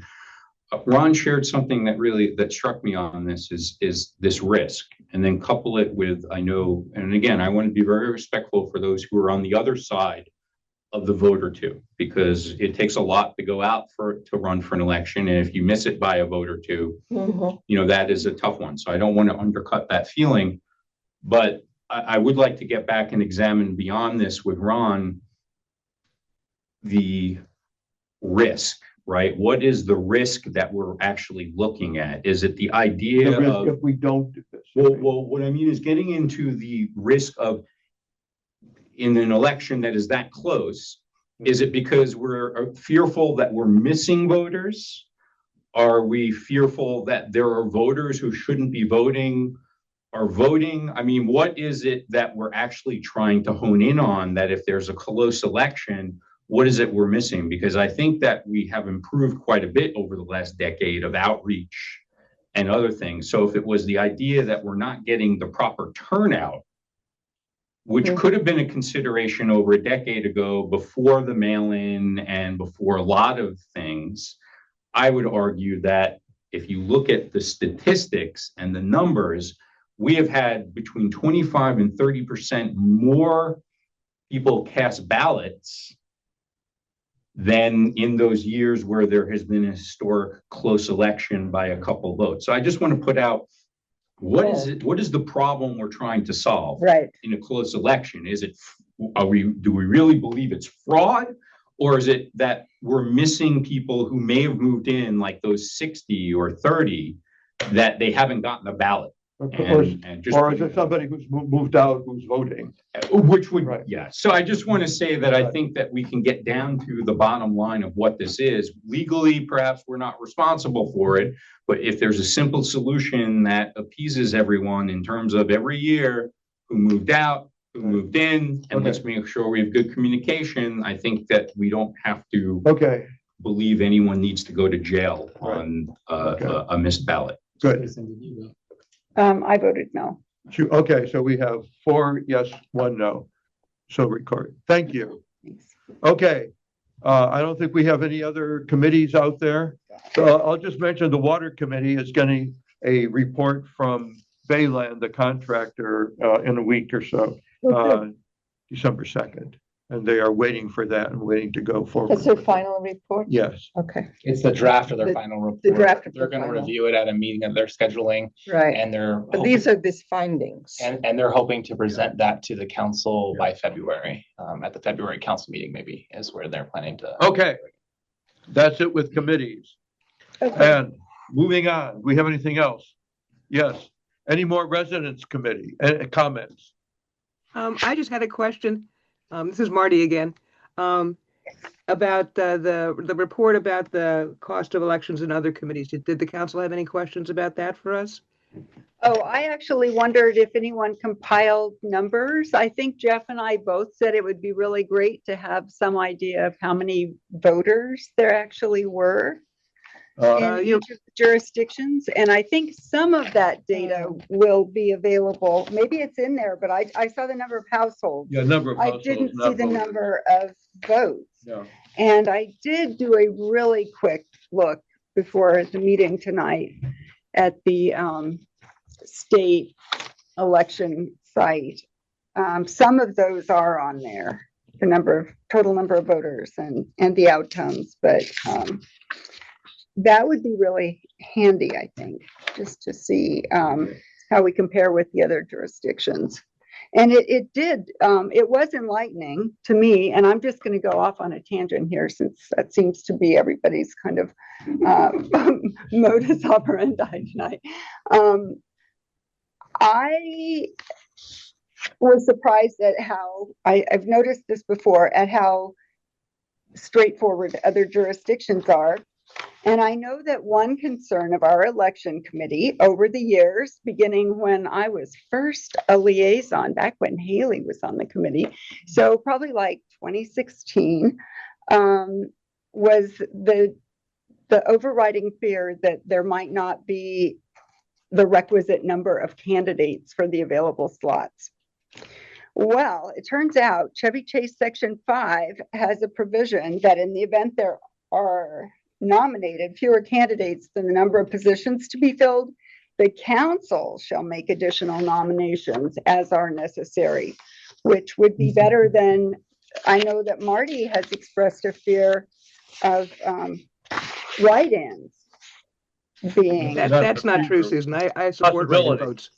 Possibility. I support write-in votes as a democratic I requirement. understand. Marty, if I may finish, I know that you support write-in votes, but you have expressed a fear that someone could be elected with 3 write-in votes or 2 write-in votes if they have the highest number of write-ins, and there were only there was one less position, one less candidate than position. So I just thought that would be a thing to suggest and perhaps look into. That we appoint. Yeah. I mean, it's better than one random person in the village. I mean, the council, not we, but the council are. Well, we have exactly. actually chosen there, if there has been a vacancy. A vacancy, right, right. Late in the term, we have chosen somebody. Right. Yeah, that procedure is spelled out in one section of the charter, the vacancy procedure. Right. But I think it's important to say that the voters should elect the council when possible. And that includes write-in votes. Mike Zelensky, I think, won on a write-in vote some years back when he was on the council. Yes, And we've you had did. other write-ins win in other villages. So write-in votes are a pretty important democratic principle. Yeah, Right. good. Okay, Naomi. Are you there, Naomi?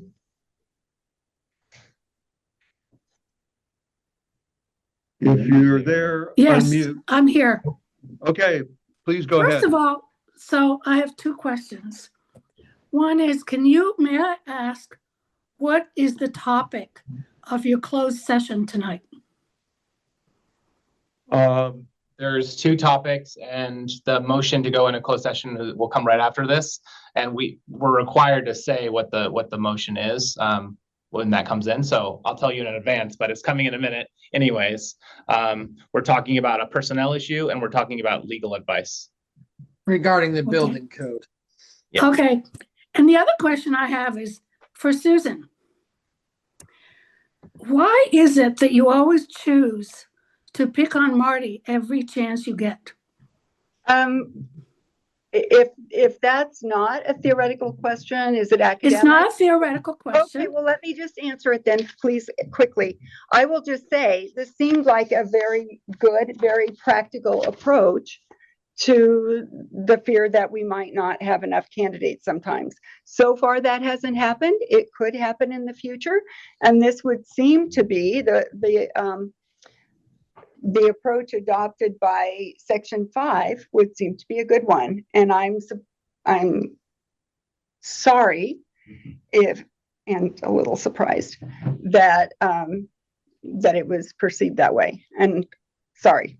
Okay. So there's no need to name names when we have an elections committee that brings together our consensus. So just saying. Okay. Thank you. Len? Yes. Thank you for letting me speak. Earlier, you were talking about trying to establish a greater participation among the community, more civility. So I think one of the things that would make a huge contribution, if when someone is speaking, that someone be allowed to speak to conclusion without interruption. There's a whole lot of interruptions when say Marty is speaking. I personally have been subjected to being interrupted when I'm trying to speak, and that takes me off my train of thought. It happens within the council members, and for people that are observing and listening, it takes them off track also, because the person speaking, then his thought is not completed. The interrupter is taking off in a detour in another direction, and I think stopping the interruptions would contribute a great deal to additional civility. And I hope you give that serious consideration. Thank you. Let me respond to that. The problem that I see is that often people speak too long and stop other people from getting the floor, drag on the meetings until like 9:30, 10. And so there's an attempt to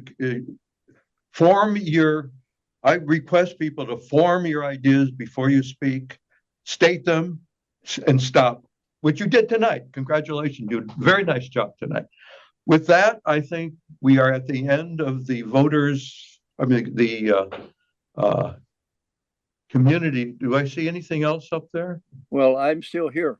Oh, I thought you were done. I'm not a one-item agenda. Okay. Form your thought and speak it, and we will be listening. Thank you very much. The idea that this is on the voting roll and that a resident or somebody is going to determine on their own whether they're a qualified voter, that's self-policing. We've had that in the agricultural industry where the industry self-polices the quality of their product. I just don't see where that can fly. And besides that, how many residents are going to know what the actual guidelines are for a qualified voter? It doesn't seem right that burden or responsibility or duty be put into the hands of the actual voter. That we have guidelines for what a qualified voter is. The council and the people on the election committee certainly know what those guidelines are much, much better than laying in the lap of a resident who has never attended a council meeting. That's an interesting thought. I think the law of, I don't know the election law here, but my impression is that people have their own responsibility to say that they are a resident and over 18 years old. But I'll leave it at that. Are you at the end of your list, Lynn? Yes, in the interest of not keeping you longer than you want to be there, we'll speak the next time there's a meeting, perhaps. Thank you. Okay, thank you. Is that another hand up there, Michael? I can't read that. Okay. Okay, so with that, I will call this meeting. Wait, we need a motion. We have to move. We will entertain a motion to go into closed session. So I will. Pursuant to 3305B1 regarding a personnel matter over one or more persons that the village has jurisdiction over, and 7, to consult with counsel to obtain legal advice regarding the building code. Right, both of those. So I will move to go into closed session to deal with both of those issues. I'll second. Aye. Aye. Okay, this open meeting is now adjourned. We will now move into closed session.